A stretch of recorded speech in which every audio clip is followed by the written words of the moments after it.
informacija 1588, Laura klauso, labas. Labas vakaras, Laura.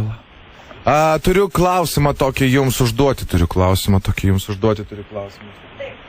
Man reikia Vilniuje, Goštauto gatvė 22. Sužinoti adresą.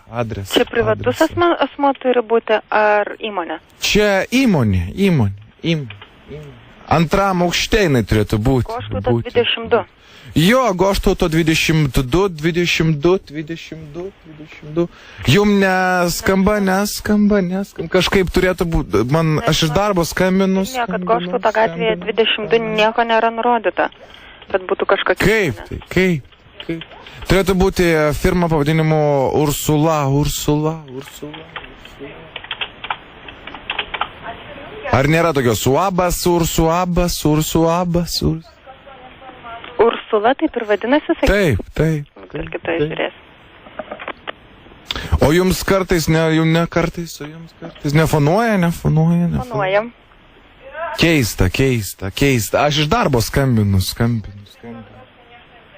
Na, matom, kad UAB Ursula yra tik jos registracijos adresas pateikia. Kontaktų jie nepateikia. Galite bent ieškoti, jeigu turit Omnitel arba bitę atsiųstą samą žinutę jums. Keista. Kokį jūs turit jų adresą? Mums yra pateiktas tik tai jų registracijos adresas Virginijaus Duruskio gatvė 3. Kur čia? Vilniuje. Aha. Žinau šitą. Tai man pasakyti reiktų tada, atsiųskit man.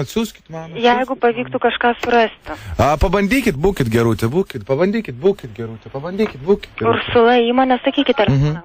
Mano telefonas yra 85, atsiprašau. 869. 8698, toliau. 869 352 sunkiai sekasi. 249 321. Aš galiu pakartot. Tai sakykit tada po vieną skaičių, nes fonuojasi ir nieko negaliu išgirsti. Tvarkoj, gerai, galiu aš po vieną skaičių. Bus 8. Toliau. 6.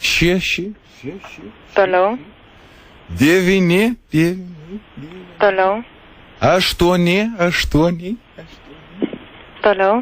3, 5, 2, 3, 5. 3, 5, taip. Taip. Toliau. 9. Taip. 3. 3, taip. Dabar aš jums pakartosiu. 698. 698. 3, 5. Taip. Gerai, supratau, tada bandysim ieškoti ir jeigu pavyktų kažką surasti, tada atsiūsime žinutę, kaina 65 centai būtum. Ačiū labai. Vakaro. Viso gero. Neblogas baris. Jo, neblogas, ten kai tipo fonuoja ir geriausiai kai numerį sakai ir kai bando įsirašyti. 86. Bet labai gailiu žmogaus, kurio aš telefono numerį padiktavau, aš tikiuosi tokio numerio nėra. Aš irgi manau, kad nėra. Nėra. Ar tu kartu su manim? Manim. 8, 6, 5, 3. Oi.